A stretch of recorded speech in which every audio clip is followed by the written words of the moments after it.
Buenos días, chicos. ¿Qué tal? Bueno, otra semana más de cuarentena. Seguimos con nuestras clases, seguimos avanzando contenido poco a poco.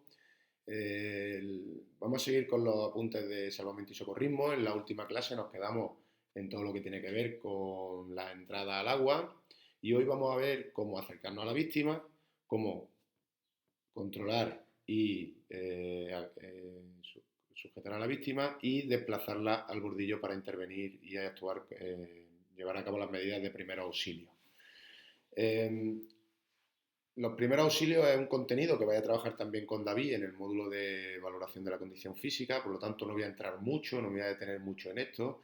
Y aunque yo voy a trabajar más aquellas emergencias relacionadas o que son más típicas de la piscina y él el resto, pues bueno, vamos a ir, yo voy a pasar un poquito más por encima para no solaparnos mucho y no repetirnos mucho con la información que os pasamos.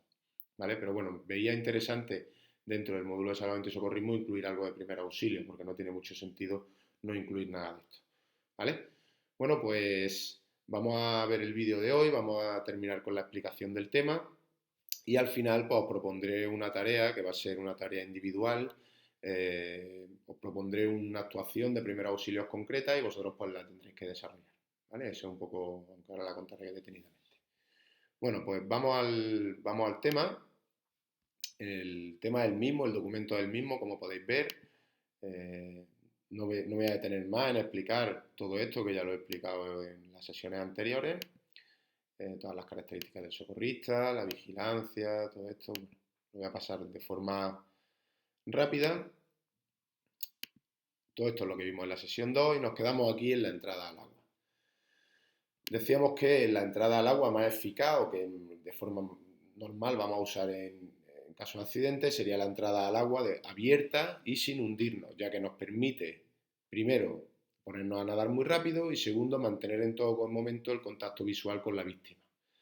Eh, Además, vimos algunas otras formas de entrar al agua, con material auxiliar, con el MARPA o con el aro salvavidas. Bueno, pues con el aro salvavidas recordaros que es importante que el aro hay que lanzarlo antes de lanzarnos nosotros, hay que lanzarlo hacia la víctima, con cuidado de no golpearle y después lanzarnos nosotros. Porque las características del aro salvavidas, que es muy rígido y muy duro, si nos lanzamos con él, pues podemos tener algún problema o algún accidente.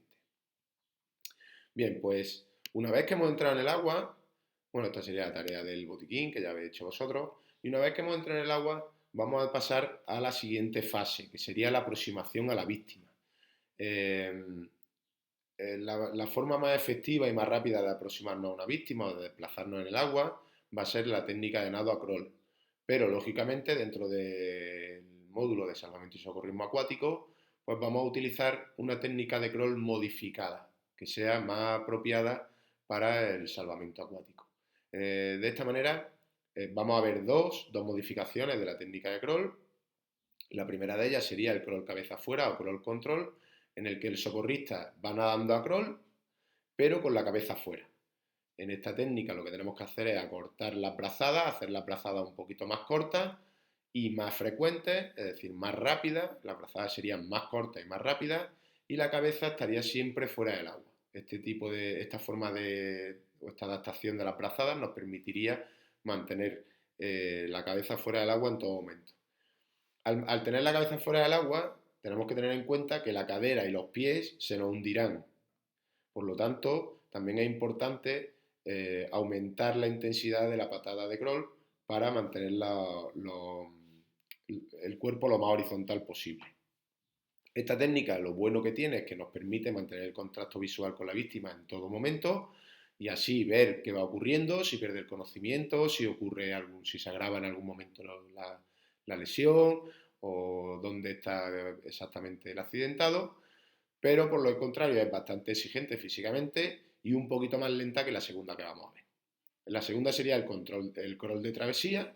El crawl de travesía, como decimos, un poquito más rápido y menos exigente físicamente, pero por el contrario, hay en algunos momentos en los que perdemos el contacto visual con la víctima. En esta técnica lo que haremos es nadar a crawl normal durante 4, 5 o 6 brazadas y después, en el momento de la respiración, aprovechar para hacer una respiración frontal. De manera que en esa respiración podríamos ver al accidentado y controlar la situación. Es una técnica más rápida, menos exigente físicamente y tenemos que contar con que perdemos el control de la víctima durante 2, 3, 4 segundos. ¿Vale?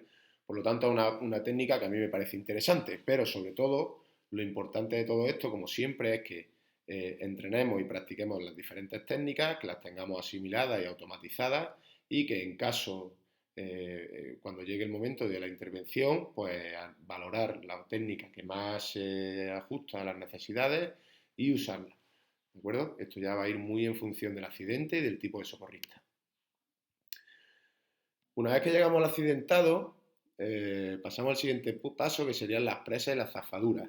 En este sentido, quiero destacar que lo importante es no llegar a tener que zafarnos del accidentado, ¿vale? Pensar que si el accidentado está inconsciente, simplemente lo vamos a agarrar y lo vamos a desplazar al bordillo, pero es que si está consciente, pues puede que tenga un ataque de pánico, que tenga mucho miedo y que nos golpee o nos agarre y se produzca una situación de riesgo o de peligro mayor de la que teníamos. Entonces, es muy importante no llegar a este punto. ¿Qué hacemos para no llegar a este punto? Pues antes de llegar al accidentado, nos paramos antes, le hablamos, intentamos calmarle con la voz y si está muy nervioso, pues simplemente esperamos un poco, seguimos hablándole, esperamos un poco a que la fatiga haga que se mueva más lento y que se calme. En caso de que no se calme o que nos equivoquemos y la víctima consiga agarrarnos, pues sí habrá que poner en práctica algunas de las técnicas de zafadura para soltarnos del accidentado y que la situación de riesgo se quede ahí, que no vaya a más.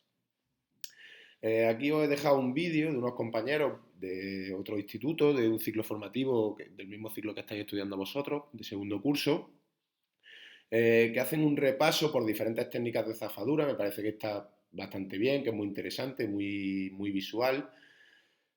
Bueno, pues podéis verlo y repasar las diferentes técnicas de zafadura y como siempre lo importante de todo esto es entrenarlo, tenerlo muy automatizado, muy interiorizado todas estas técnicas para en el momento que tengamos que usarlas que nos salgan de forma automática y no tener que andar pensando qué técnica uso ahora o cómo era esta que vi en el vídeo y que no me sale, ¿verdad?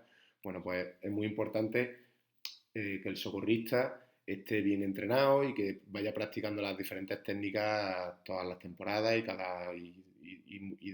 con una frecuencia importante. Bien, suponiendo que ya hemos controlado a la víctima, que ya está calmada y que ya podemos trasladarla al bordillo o a la orilla, pues vamos a ver las diferentes técnicas de remolque. Estas las hemos trabajado en clase, hemos visto diferentes técnicas de remolque, vosotros habéis podido experimentar cuáles cansan más, cuáles cansan menos, cuáles son más eficaces para vosotros, cuáles menos. Bueno, pues esta es la idea, ¿no? La idea es poner en práctica diferentes técnicas, saber para qué casos se recomiendan unas u otras, pero sobre todo ser capaz de decir, bueno, pues esta es con la que yo me desplazo más rápido, con la que voy más cómodo, con la que más control tengo de la víctima y actuar un poco en función de eso, no tanto a nivel teórico, sino como experiencia personal, cuál es la más efectiva para vosotros. Aquí os he puesto algunas, las más importantes o las más interesantes para mí, que son el traslado con agarre por la nuca. Esta técnica es muy rápida, lo único que requiere es que el accidentado esté muy tranquilo o inconsciente. Pero mantenemos muy bien la cabeza y la cara del accidentado y es bastante rápida porque nos deja el otro brazo libre para seguir nadando. Y luego tendríamos el traslado con antebrazo delante, agarrando al accidentado bajo su axila, que podría ser con un brazo o con los dos, y bueno, que también la hemos practicado en clase, para un accidentado que esté más nervioso o que se mueva más, pues puede venir bien, pero como sabéis es un poquito más lenta y más exigente físicamente. También podemos esta misma técnica, en lugar de agarrarlo del hombro, pues agarrarlo de la mandíbula, teniendo un mayor control de su cara para que no trague agua o en caso de que esté inconsciente. Bueno, pues esto, como lo hemos trabajado en clase, pues tampoco le voy a dar mayor historia. Y ya llega el momento en el que tenemos al accidentado en la orilla, tenemos que valorar qué es lo que ha ocurrido y si tenemos que hacer alguna intervención o alguna actuación de primer auxilio. A nivel general, vamos a ver que los primeros auxilios son aquellas acciones y cuidados básicos, inmediatos, adecuados y provisionales que realizamos ante un accidente con el objetivo de que las lesiones no empeoren, ¿vale? Nuestro objetivo no es curar al accidentado, no es salvarle o hacerle un tratamiento, sino mantener la situación que tiene y que no empeore. Ese es el objetivo principal. Hasta que lleguen los servicios sanitarios y ellos ya sean los que intervengan y solucionen la situación por completo. Debemos tener en cuenta que no somos médicos ni enfermeros, por lo tanto habrá muchas actuaciones que no podamos llevar a cabo. Tenemos que saber muy bien qué podemos hacer y qué no podemos hacer. Y sobre todo, si hay algo o alguna situación en la que no sabemos cómo actuar, pues lo mejor es no actuar. Para actuar mal, lo mejor es no actuar. Por eso es importante conocer bien todas las técnicas para no vernos nunca en esa situación de no saber qué hacer. A nivel general, y como esto es algo que os lo habrán dicho y lo habréis escuchado en mil sitios diferentes, se habla de la conducta PAS. La conducta PAS significa proteger el lugar del accidente, proteger el accidentado y proteger a uno mismo, ¿vale? Todo esto tiene mucha relación con lo que acabamos de decir, de la zafadura, de mantener el control, que no nos golpeen, que no nos agarren, ponerlo en un sitio cómodo, que no se vaya a volver a caer a la piscina o que no se vaya a golpear con algo o que no se vaya a cortar con alguna loseta que haya rota. Bueno, pues proteger el lugar del accidente, proteger al accidentado y también protegernos a nosotros. Todas estas conductas son muy generales y se adaptan a cualquier tipo de accidente, por eso lo ponen así tan general, ¿no? En segundo lugar sería avisar a los servicios de emergencia. Esto siempre se hace automáticamente después de proteger a la víctima, se avisa a los servicios de emergencia y siempre vamos a intentar avisar al 112, que es el servicio de emergencia general, y ellos ya derivarán al servicio de emergencia sanitaria o cualquier otro servicio de emergencia. Y en caso de que sea un accidente o una actuación médica, pues podríamos llamar también al 061. Y una vez que hemos avisado a los servicios de emergencia, pues llegaría el momento de socorrer o de actuar, de llevar a cabo las actuaciones de primeros auxilios que entendamos que tenemos que llevar a cabo con la víctima hasta que llegue los servicios sanitarios. Pues en eso consiste la conducta PAS: proteger, avisar y socorrer. Uno de los apartados primeros de los primeros auxilios siempre es el botiquín de primer auxilio, y aprovechando que vosotros habéis hecho ya este trabajo previo de investigación y de exposición de los elementos que tiene que tener un botiquín de primer auxilio, pues he aprovechado dos de los trabajos que más me han gustado, de los que me habéis entregado, para ponerlos en esta diapositiva, ¿vale? Como podéis ver, el material es muy variado. Importante que no haya materiales que no sepamos usar, que no haya un sistema de ventilación artificial que no sepamos usar o algo que nosotros no podamos intervenir, como unos puntos de sutura o una intubación. Pues esos materiales no debemos tenerlos en el botiquín porque no podemos usarlos, porque no somos médicos, ¿vale? Entonces, por un lado tendremos material de tratamiento de heridas, cortes y fracturas, como pueden ser gasas, vendas, desinfectantes, betadine, cristalmina, esparadrapo, jabón, vendas, apósitos.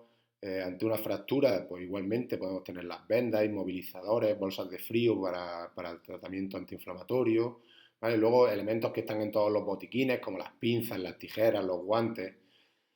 Y luego, más relacionado ya con una instalación deportiva o con accidentes que pueden ser un poquito más serios, pues tendríamos el ambú, que nos ayuda en caso de parada cardiorrespiratoria a hacer la respiración artificial mientras que hacemos el masaje cardíaco.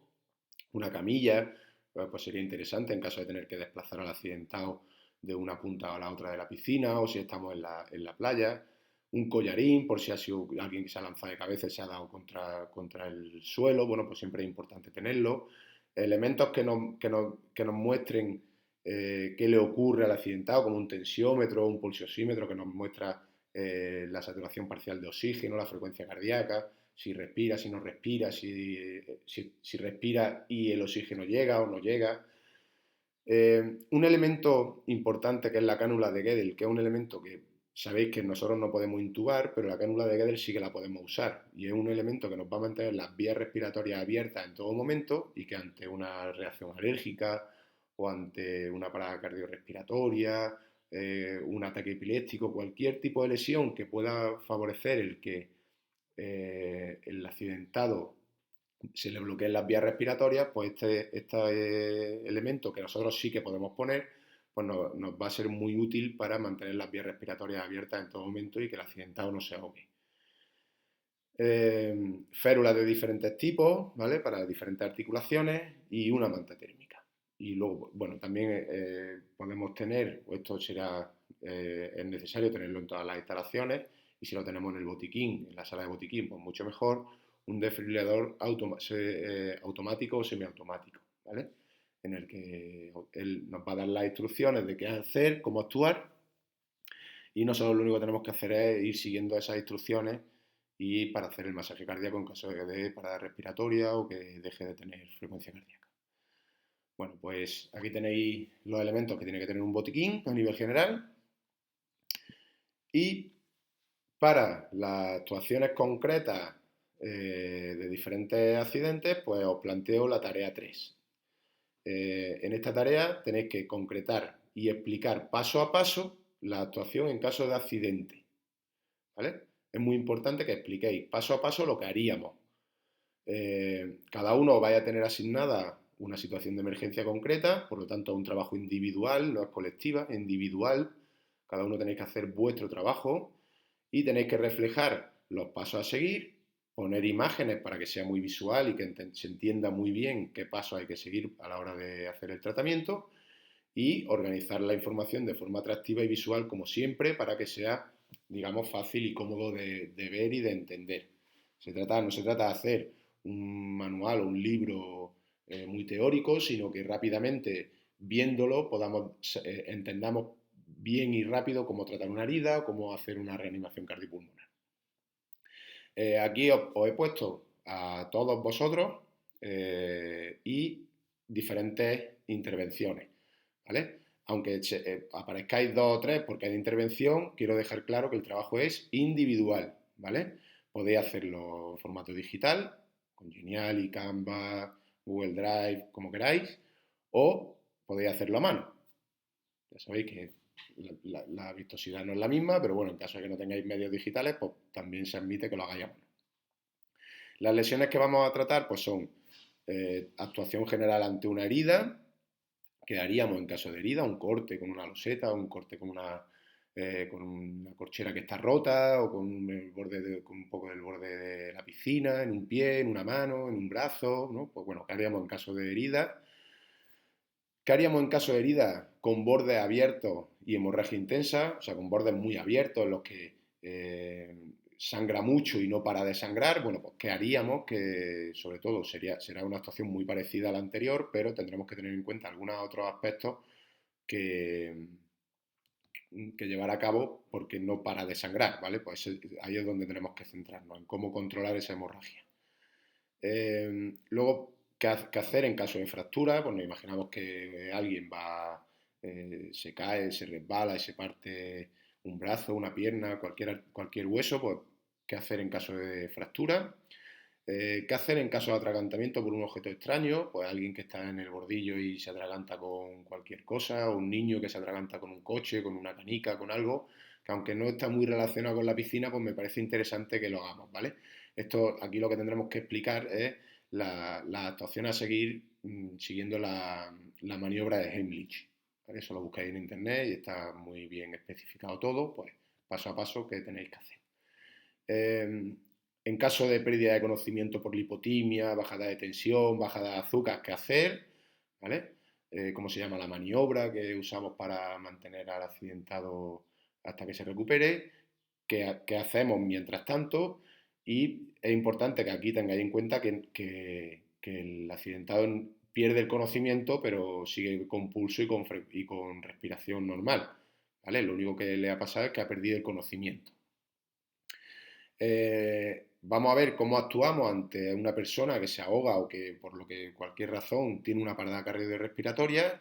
Entonces nos encontramos con alguien que ha perdido el conocimiento, pero además mmm, no tiene frecuencia cardíaca y no respira. Bueno, pues qué actuaciones llevaríamos a cabo ante esa parada cardiorrespiratoria, que básicamente las técnicas de reanimación cardiopulmonar, ¿vale? Lo que es la RCP básica. Y por último, pues cómo actuaríamos ante una persona que tiene un ataque epiléptico, ¿no? Con un ataque epiléptico con convulsiones violentas, pues cómo actuaríamos para protegerlo de golpes y cualquier otra situación que pueda empeorar la gravedad del accidente. Bueno, pues con esto damos por finalizado el tema. Poneros a trabajar con esta nueva tarea, una tarea muy interesante que además vaya luego os va a servir para trabajar el tema de primeros auxilios con David. Y como siempre os pido que le dediquéis tiempo, que le pongáis interés, que le pongáis ganas en hacer un trabajo serio, un trabajo atractivo, visual, que no cojáis la primera página que os encontréis y ya está, sino que, bueno, que mostréis algo de interés por estas tareas, ¿vale? Para mí es muy importante porque es el único contacto que tengo con vosotros y lo único que me refleja que estáis trabajando más o estáis trabajando menos. Y os aseguro que esos trabajos muestran mucho vuestro interés y vuestra actitud hacia el módulo, ¿de acuerdo? Aunque penséis que no, se percibe muy bien el que le ha puesto ganas, el que no le ha puesto ganas, el que lo ha hecho muy rápido para salir del paso y ya está, lo ha entregado. Y sobre todo me estoy encontrando con gente que le manda las correcciones y que no le hace caso a las correcciones. Bueno, pues eso a mí me parece bien. Bueno, no me parece bien, pero en fin, cada uno sabrá lo que hace. Lo que está claro es que estáis mostrando muy poco interés, ¿vale? Y por supuesto, pues si yo he dicho que no está bien y que tenéis que cambiar algunas cosas y no las cambiáis, pues no está bien, sigue sin estar bien, ¿de acuerdo? Bueno, pues nada, mucho ánimo a trabajar, a dedicarle tiempo y, y nada, seguiremos en estos días trabajando para repasar y para hacer alguna pruebecita relacionada con este tema. Venga, a seguir bien y a cuidaros. Un saludo.